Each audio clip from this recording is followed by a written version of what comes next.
વિવેકનું. સ્વામિનારાયણ હરે સંવત 1876 માક્ષરવદી ચોથને દિવસ શ્રીજી મહારાજ શ્રી ગરડા મધ્યે દાદા ખાચરના દરબારમાં વિરાજમાન હતા અને સર્વ શ્વેત વસ્ત્ર ધારણ કર્યા હતા અને પોતાના મુખારવિંદની આગળ સાધુ તથા દેશ દેશના હરિભક્તની સભા ભરાઈને બેઠી હતી.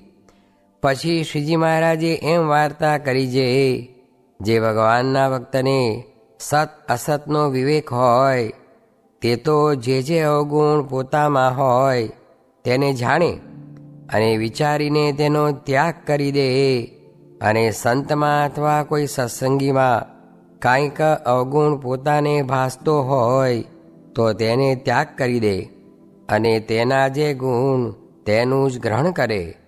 અને પરમેશ્વરને વિશે તો તેને કોઈ અવગુણ ભાસે જ નહીં. અને ભગવાન અને સંત તે જે વચન કહે તેને પરમ સત્ય કરીને માને, પણ તે વચનને વિશે સંશય કરે નહીં.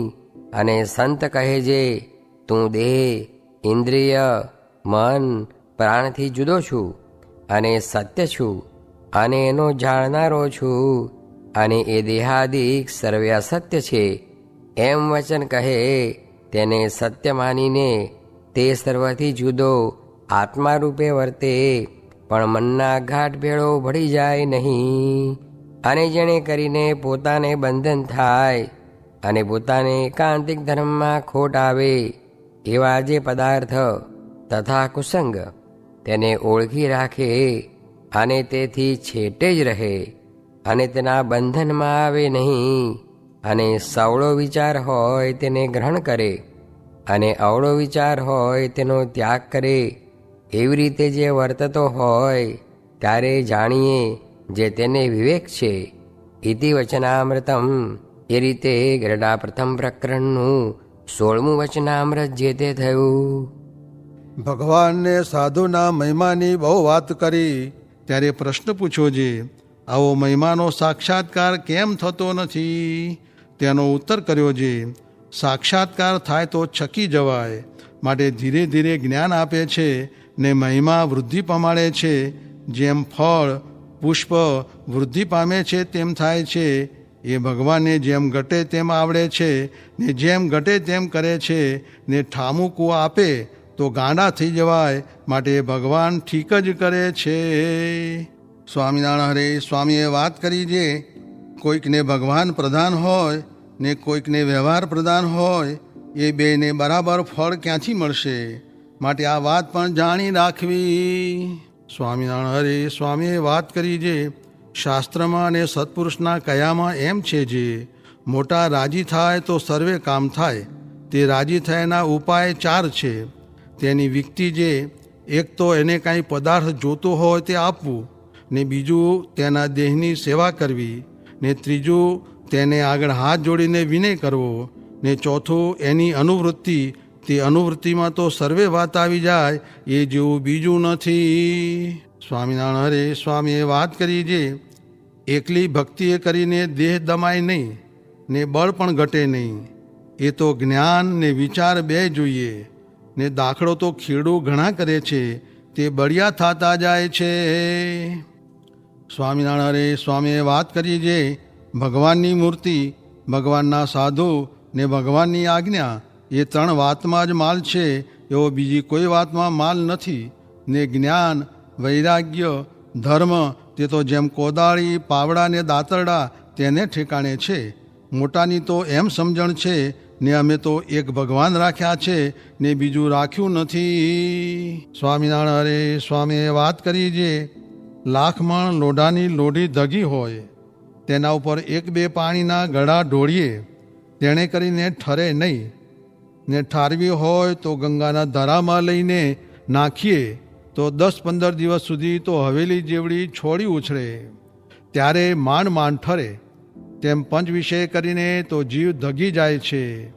તેને 1-2 દિવસ રહીને જાણે જે ટાળો કરી જાઉં એમ ટાળો થાય નહીં. ને જેને ટાળો કરવો હોય તેને તો 10-15 દિવસ સુધી તો ફેર ચડ્યો હોય તે ઉતરે, ત્યારે વાત માહી પેસે, પછી ટાળું થાય છે. ને સાધુ પાસે કોણ આવે છે, અને જે સાધુ પાસે આવે છે તેને તો કોઈ વાતની કસર રહે જ નહીં. એમ કહીને બોલ્યા જે તીન તાપ કી ઝાર જર્યો પ્રાણી કોઈ આવે, તાકુ શીતલ કરત તુરત દિલ દાહ મિટાવે. કહી કઈ સુંદર બેન રેન અજ્ઞાન નિકાસે, પ્રગટ હોત પહેચાન જ્ઞાન ઉર ભાનુ પ્રકાશે.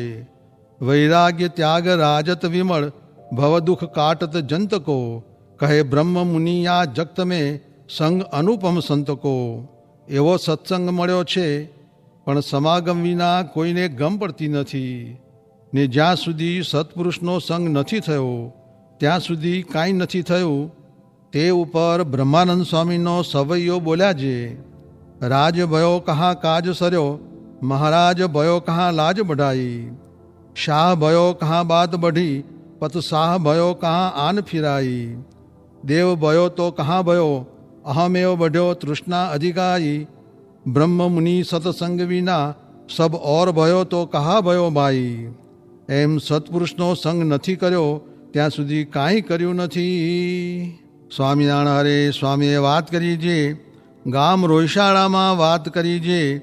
ભગવાનનું મહાત્મ્ય હોય ને સાધુનો સંગ હોય તો વિષયમાં લેવાય નહીં, ને તેને ઓળંગી તો જાય પણ સાંખ્ય કરીને નિષેધ કર્યા વિના મૂળમાંથી નાશ પામે નહીં.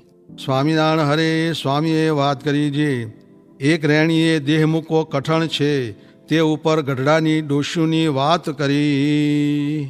સ્વામિનારાયણ હરે સ્વામીએ વાત કરી છે, એક કડીએ મહારાજની મૂર્તિ કરી, તે સૌ કહે ભારે કલમ છે. ત્યારે સ્વામી કહે, હા એ તો બહુ સારું, પણ મેં તો બધુંએ જોયું, તેમાં નિષ્કામીપણાની કલમ સૌથી ભારે જણાણી. તે કોઈથી ન રહે માટે એ રાખવી. હરે સ્વામીએ વાત કરી છે, અમે વાડી કરી છે તે ત્યાં જાવું બહુ ગમે છે. કેમ છે? વન પર્વત ઝાડી ગમે એ રુચિ, ને આ આટલું બ્રહ્માંડનું કામ કરીએ તે તો આજ્ઞાએ, પણ અનુસંધાન ઓલ્યું. ને આ તો મોટું રાજ છે, તે કોટિક તો સંકલ્પ કરવા પડે પણ અંતરમાં કાંઈ નહીં, એવો મારો સ્વભાવ છે. માટે સૌને એમ કરવાની રુચિ રાખવી.